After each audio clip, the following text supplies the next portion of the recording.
De Singapur hay mucho de qué hablar. No solo es un país que con 50 años de existencia ya es una potencia económica y uno de los países más ricos del mundo, sino que además es más desarrollado que muchas naciones europeas. En educación arrasa prácticamente cualquier estado que se te ocurra, por lo que es fuente de innovaciones y avances tecnológicos para todo el mundo.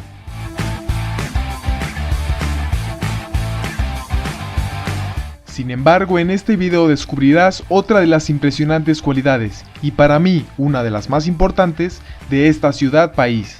La corrupción no existe. Tal como lo oyes, Singapur es de esos países en los que jamás podría sobornar a un oficial de policía, en los que jamás saldría libre un preso por influencias políticas, y en los que un funcionario público nunca podría robar de las arcas del gobierno para enriquecerse. Y si lo hace, será investigado y atrapado al instante. Todo esto es gracias al padre fundador y mentor de Singapur, Lee Kuan Yew, que implementó desde finales de los 50 en su país excelentes sistemas anticorrupción que a los hispanos nos vendrían muy bien hoy en día.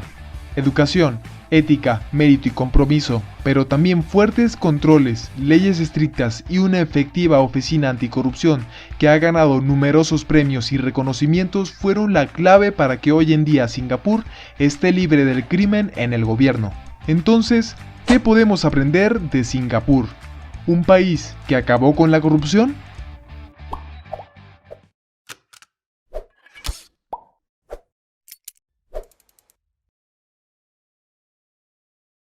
Verás, en 1959, Singapur acababa de celebrar sus primeras elecciones democráticas de autogobierno, independientes por primera vez de Gran Bretaña.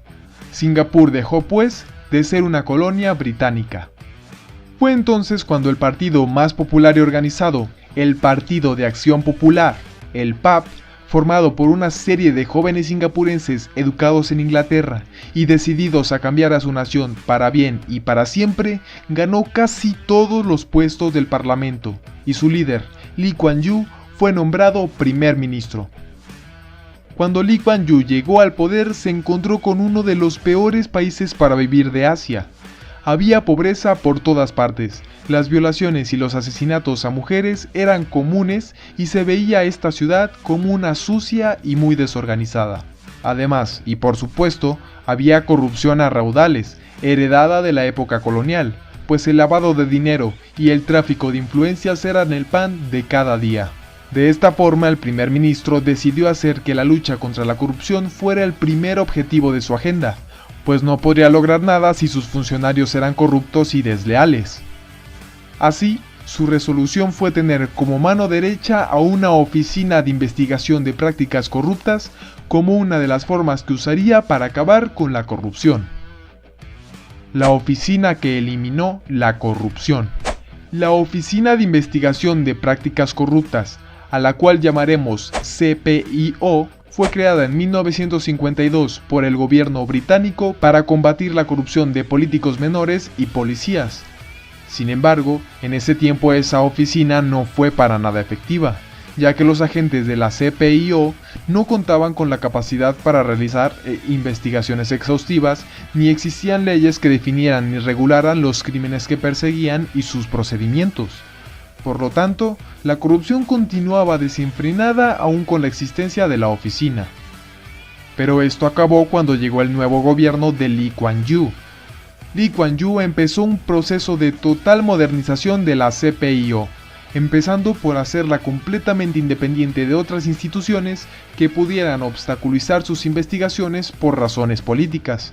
Después, el siguiente paso fue capacitar a todos los agentes que se encargarían de perseguir y neutralizar redes de corrupción.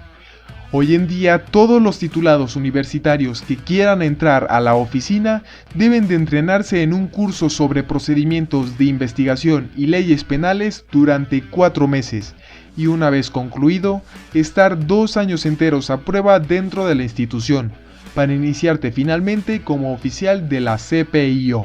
Pero lo decisivo fue el gran poder que adquirió esta oficina.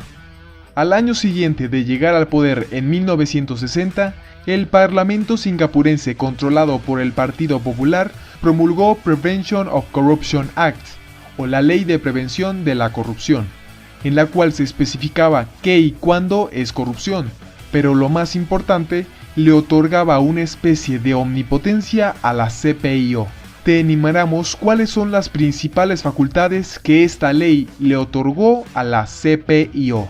La oficina puede arrestar a cualquier funcionario sin ninguna orden judicial en el momento que sospeche que está siendo corrupto o que puede aportar información a una investigación por corrupción. La oficina puede investigar absolutamente todo sobre un sospechoso con una orden judicial, no importa si son documentos personales, cuentas bancarias, cuentas de compra o cualquier tipo de información que pueda existir. La CPIO puede revisarlo todo para recabar información. Cualquier persona que se niegue a otorgar tal información bien puede ser multada por hasta más de $1,500 y ser encarcelada por hasta 1 año. La CPIO puede confiscar cualquier tipo de bien, ya sea inmaterial como dinero o material como casas y autos, si se sospecha que son productos de una actividad corrupta.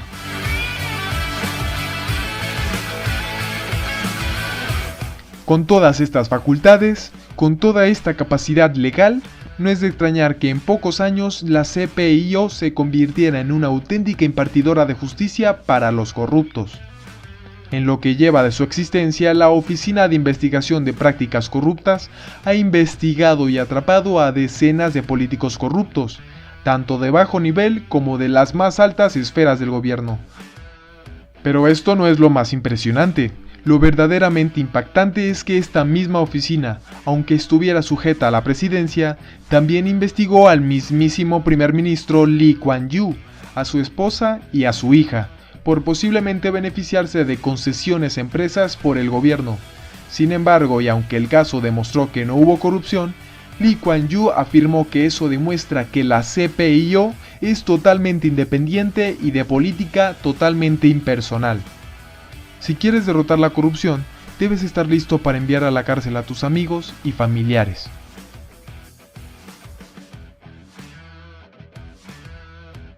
Meritocracia, justicia y disciplina. A pesar de todo, la Oficina de Investigación de Prácticas Corruptas es solo uno de los factores que han hecho de Singapur un país anticorrupción. Junto a la CPIO, el sistema de justicia en Singapur, que son los jueces, fiscales y policías, es muy independiente del presidente o el Congreso, al igual que el resto de organismos del gobierno, por lo que así queda garantizado que aquellos que enfrenten la justicia no queden libres de condena por razones meramente políticas, y esto es muy importante a la hora de evitar la corrupción.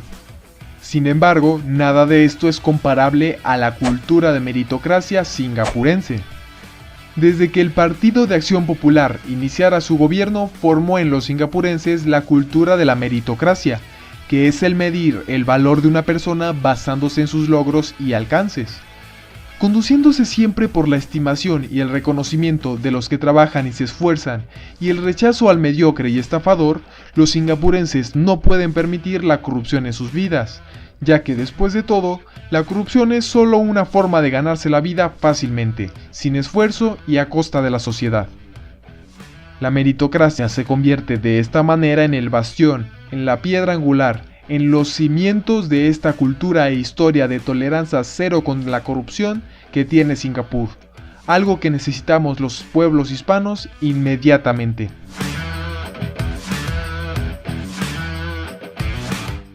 Para concluir, Singapur se ha vuelto el mayor combatiente contra la corrupción desde hace unas cuantas décadas, con el uso de instituciones y leyes agresivas y la implementación de una cultura meritocrática.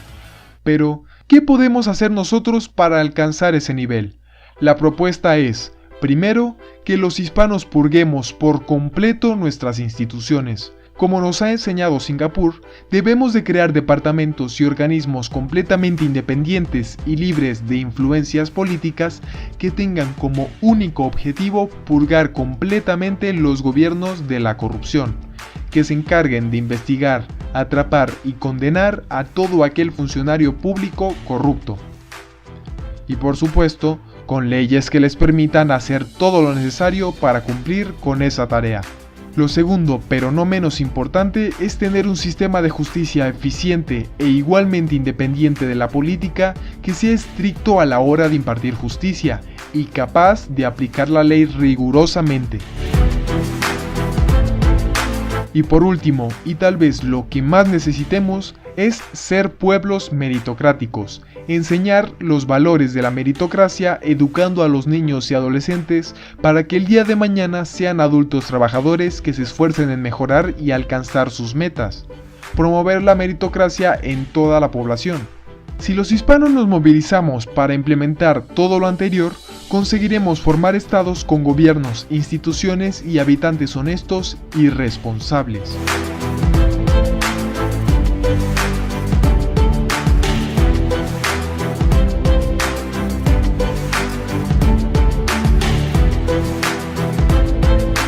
Pero, ¿cómo puedo decir que lograremos ser una sociedad incorruptible viendo nuestra situación?